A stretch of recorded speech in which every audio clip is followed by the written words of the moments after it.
Okay, welcome back.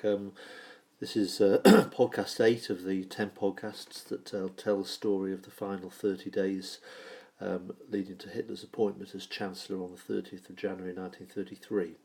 Okay, so this podcast focuses in on the last-minute doubts that President Hindenburg had.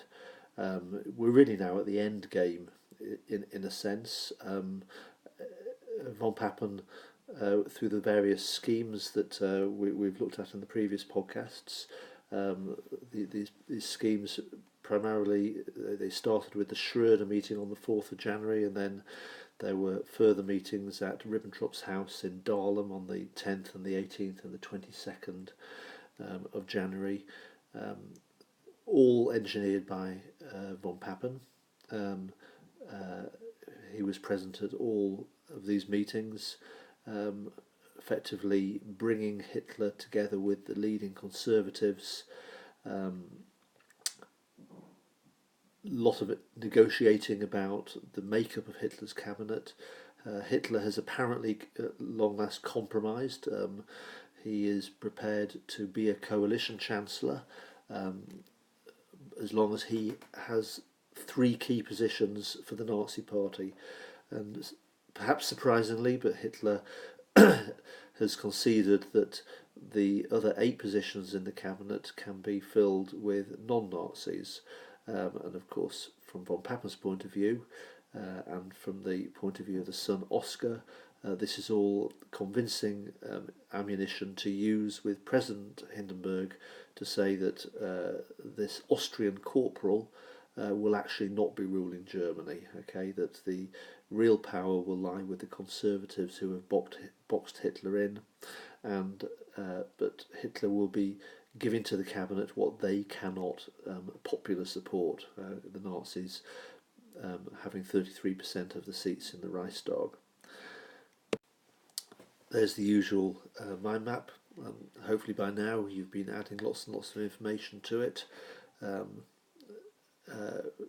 Ever since the first lesson on this topic, the Nazi Party and the Brüning era, we're now pretty much at the end game with 3, including this one, 3 podcasts to go.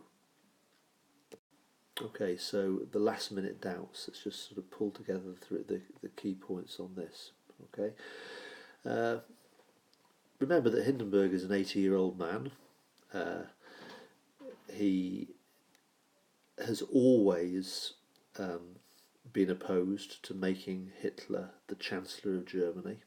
From Hindenburg's point of view, he is a commoner. He is the son of a common border official, to actually quote Hindenburg himself, the son of a common border official. More to the point, he is an Austrian, and even more to the point, he is a low-ranking army man. I mean, Hitler had never risen higher than the low rank of corporal in World War One. So he's born of the wrong stock. He's of the wrong nationality. He simply does not fit the profile in Hindenburg's mind of the leader of Germany.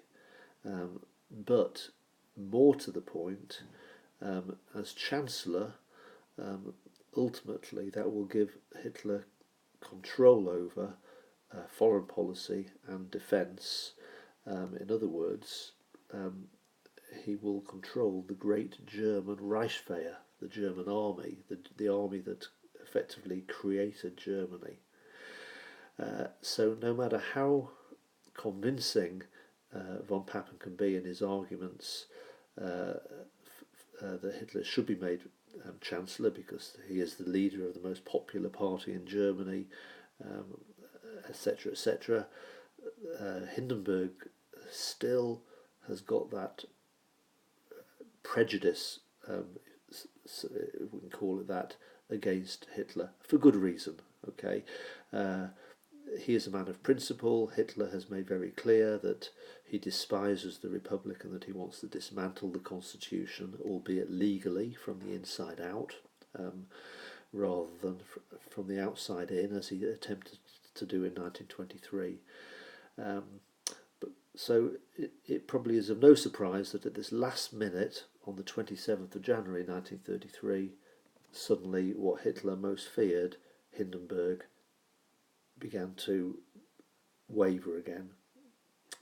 Now, that's where the final appointment or the final decision about the composition of the cabinet becomes quite crucial.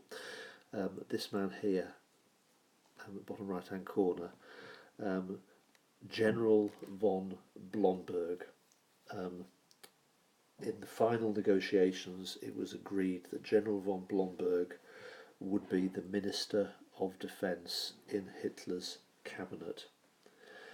Now, von Papen had come forward with von Blomberg as a proposal, in part because von Blomberg was an enemy of Chancellor Schleicher,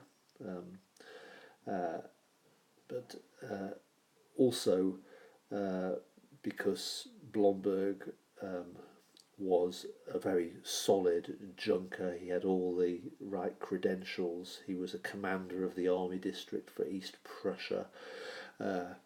He was representing Germany at that particular point at the disarmament conference in Geneva, so he was a very high-profile conservative elite. Ticked the box in every way as a conservative who was not a Nazi, put him in the cabinet as all part of this boxing Hitler in. So the way I've represented the image on the right there, you've got Hitler in the middle, but effectively boxed in, surrounded by Oscar von Hindenburg, by Paul von Hindenburg, the president. Von Papen would be the vice-chancellor, and General von Blomberg would be the Minister of Defence, and the other cabinet positions, as we already said. Alfred Hugenberg, the leader of the German Nationalist Party, would be Minister of Economics. Konstantin von Neurath would be the Minister of Foreign Affairs. The leader of the Stahlhelm, the Veterans Associations of World War I, would be the Minister of Labour, and so on. So Hitler, although there would be 3 Nazis in the cabinet, the majority of the cabinet positions, plus also the president himself, would be non-Nazis. They would all be conservatives, they would be right-wing, but they would be conservatives.